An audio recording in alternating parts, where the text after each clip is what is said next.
you go. School's on the bus. The wheels go round and round. And that's what we're talking about. It's staying safe. A monthly get-together with the Racine County Traffic Safety Commission. And we're talking about school bus safety. And I hate to say this, kids, school's starting soon. I used to hate August because the department stores used to start in with their back-to-school sale. Come on, give me a break. I only took 1 month off already starting to go back to school. Now, I started in September, but here they start. When did they start school here? August what? Within the next 2 weeks. Within the next 2 weeks, they'll be starting school. Oh, Private man. schools and RUSD will start on September 1st. See, if I was a kid, I'd grow up, become the mayor or the governor, and change that to September. I wouldn't let that go on. Okay, so we're talking about school bus safety. Let's talk with our guest here today. We have Inspector Nathan Lamm from the Wisconsin State Patrol. Tell us a little about yourself so that everybody knows all about you. Yeah, I've been an inspector with the State Patrol for about 12 years now, and I've been inspecting school buses annually for about 8 to 10 years. What are you looking for? Looking for everything. Making sure all the lights work, making sure the brakes look good, making sure the tires aren't flat, making sure they got good tread depth on the tires. Is that stuff important? I don't know. Yeah, okay. It's pretty important. Yeah, and of course, you inspect the drivers too, right? Yes. Every now and then we will do what's called a spot check inspection where we will go to certain terminals, and when the bus drivers get back from their routes, we will go out with them and inspect the bus and make sure that the drivers had the right credentials on their licenses. When you talk to the driver and he starts running away, that's not a good sign, right? Yeah, it's usually not a good sign. Okay. I watch enough YouTube videos. I know when people run, it's not good.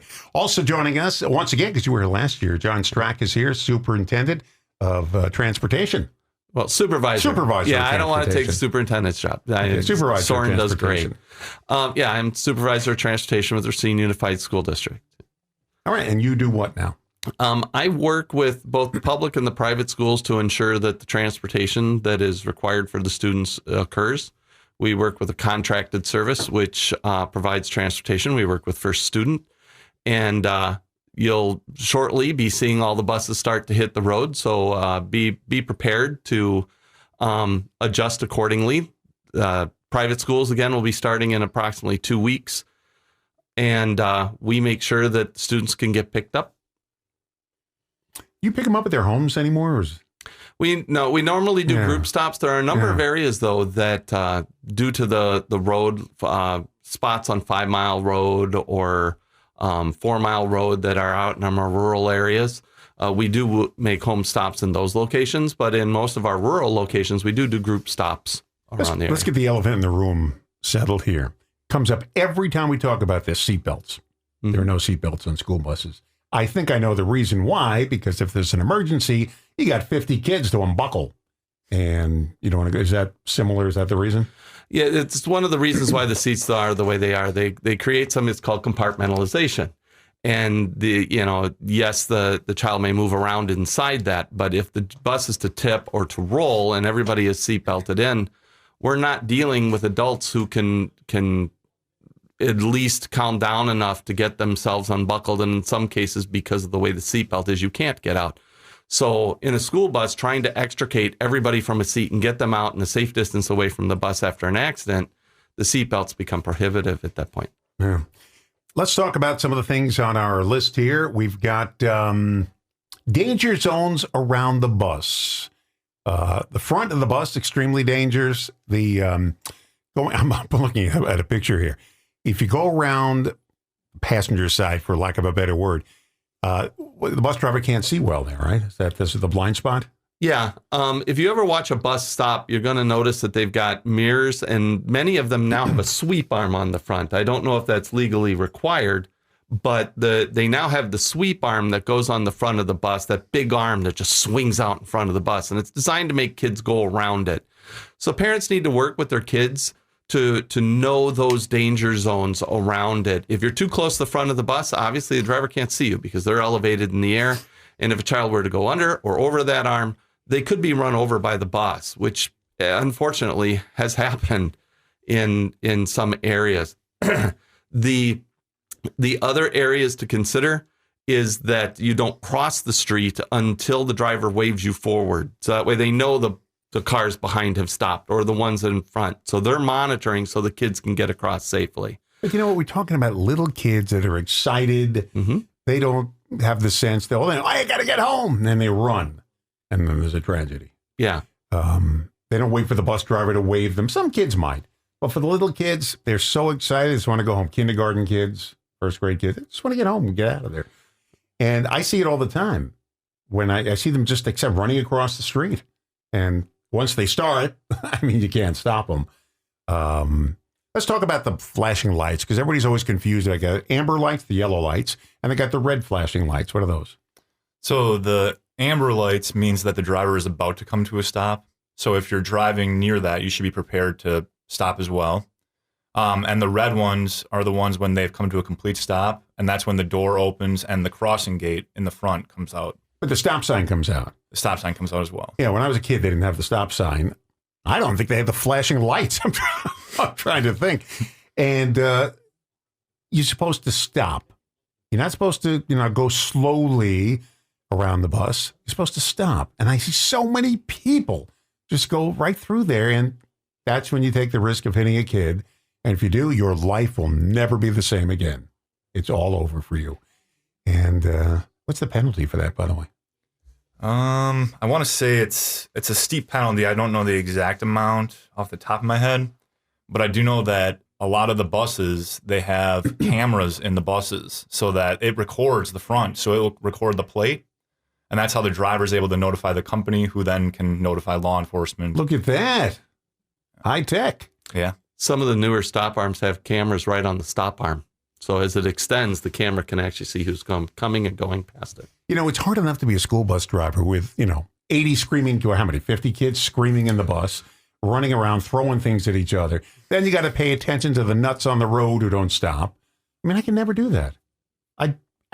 It's so much distraction on a bus, especially with little kids. And I think that's something that's important to remember for all of the parents and all of our community. Our drivers are amazing. They have dedicated their life and their career to supporting our students and getting them to and from school in as safe and as efficient manner as possible. And our drivers all need to be commended exceedingly. We're talking about school bus safety this morning, the Racine County Traffic Safety Commission, and we have two guests with us, John Strack, who is Supervisor of Transportation, Inspector Nathan Lamm from the State Patrol. And Tom Nitter is here. He's the guy who puts this all together for us every month. All right, let's talk about, this is difficult for kids to think about. They should walk little kids should walk a straight line and move at least 10 feet away from the bus. We're talking about kindergartners. They're going to know what 10 feet is in front of the bus. I know in ideal situations, you have a high schooler, you can talk to them about it. They would know. How do you convince a little kid who's a kindergartner to get off the bus and walk 10 feet before crossing in front of the school bus? Well, a lot of this comes down to both the schools as well as the people in the children's lives, helping them learn proper school bus safety. Like when you're waiting for a school bus, you should be at least 6 to 10 feet away from the curb. Why? Because kids do kid things, and you don't want to get pushed into the road. You don't want a child to get harmed. The other thing is that you've got snowplows in Wisconsin that are going to come by, and you're going to have snow hills or things that you could slide down and fall and go under a bus or under a car while you're waiting. So both the family as well as the school work with the kids to try to reinforce those behaviors. Well, let me ask you this. Do they ever take a school bus to the school and have kids educated right there on the grounds while the teachers are there, put a stationary school bus there and take them off and show how to walk in front of a bus? I would like to say yes. However, during the first weeks of school, the school bus drivers will talk to the kids about school bus safety and things along those lines. We have approximately 126 to 128 school buses on the road at any given time. And we are busing students from approximately 5:45, 6 o'clock in the morning until approximately 6 o'clock at night. They go in 3 shifts in the morning, 2 midday runs, and then 3 more in the afternoon. So in smaller communities, sometimes you can have a bus come to your school and just sit there for an afternoon or a day to go over that. Whereas we do it with the kids as they're getting on and getting off the buses during those first weeks of school. I knew someone who drove a school bus, and one of her routes was to sit there right where Hardee's is. Just park the bus and wait for some bus driver to call, my bus broke down, and then she moves in. They still do that? Yes, we call them standby drivers. And if there is an issue with mechanical malfunction or if there's been an accident in or around the bus where they are now stopped and we have to transfer students from one bus to another, we have standbys available. Otherwise, it could take an exceedingly long time to get a replacement bus to that. Let's talk about some of the things on the list here. Now, why don't you give me your paper? Can I borrow your paper? I'm trying to read off a screen, and it's hard for me to do it. I didn't go to radio school for that. All right. A driver of a vehicle meeting from either direction, a stopped school bus with flashing red lights, may not proceed until the flashing red lights have stopped. There is an exception to that. If there's a boulevard, like a median, and you're coming from the opposite direction, do or don't have to stop. If there's a curb median and you're on the opposite side, you do not have to stop when the red lights are flashing. Yeah, because sometimes I'll drive down and I'll see there's the divider in the road. But it's a real concrete. It's not just dots on the road. It's a real divider. And my wife says, you better stop. I said, I don't think I have to. I stop anyway sometimes because kids are still darting across the street. But yeah, people get confused on that boulevard type thing. Well, yeah, if there's painted lines, easy way to think about it is there's painted lines between you and the other side of the road, you need to stop. Right. If there's not, if it's a physical object in the way, yeah, you don't have to stop on the opposite side of the road at that point. Yeah, it says your vehicle drivers proceeding in the opposite direction on a divided highway need not stop for a school bus with flashing red lights. A divided highway is a highway with a permanent structure preventing vehicles from crossing one side to another. And that's the boulevard that we talked about. Yeah. School bus loading areas where the bus is entirely off the traveled portion of the road. Drivers need to stop in residential or business districts where students or other authorized passengers are being loaded or unloaded, like cargo. Yep. Very precious cargo. That's what my father used to say when my daughter was born. She goes, keep in mind, you have the most precious cargo in the backseat of your car. Yep. You think you drove carefully before? Drive extra careful now. Special education bus on a one-way street where sidewalks and curbs are laid out there. That's another thing when it comes to special ed buses. You're dealing with kids that just don't know the rules sometimes, and it's hard to explain it to them. Do they have regular school buses for special ed kids, or are they special school buses? It depends on the need of the student. We have buses that are designed to for students who have physical disabilities. We have wheelchair buses that will support the services of getting a wheelchaired student there. Or if a student needs some form of restraint, everything from a harness to a star seat, we do have buses that are designed to do that. I know at the beginning of the school year, kids are excited. They're running all over the place. You can't stop them. Maybe the little kids. You got to stop when you see these red flashing lights and that stop sign. Doesn't mean slow down. Well, I was in a hurry. I don't care if you're in a hurry. You're going to hit some kid, and then there's going to be a tragedy, and your life will never be the same again. So school bus drivers now, do they practice now? Do they do their routes? How does that work? Yes, they will start getting out and practicing the routes and getting their runs done so that way they know approximate timing. We can check that the routes are going to do what we need them to do. So it's a good time. They will not run their red lights or their stop arms during practice runs, however, because we're not going to stop traffic if it's not needed. But yes, you're going to start seeing them out and about. The other thing is, now you say they have group stops. What about the parent yelling, hold it, he's almost ready, hold it, he's just finishing his breakfast, hold it?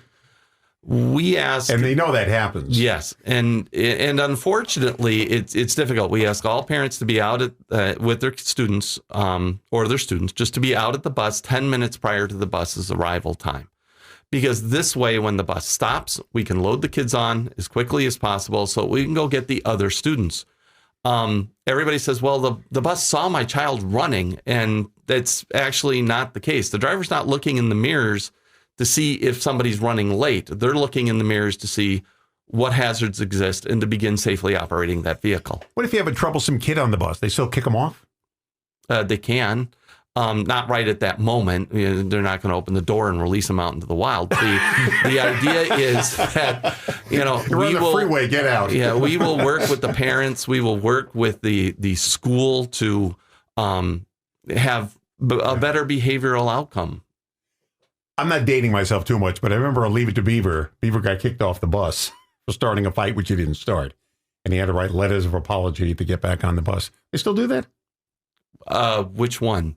The letters of apology. How do you get your kid back on the bus?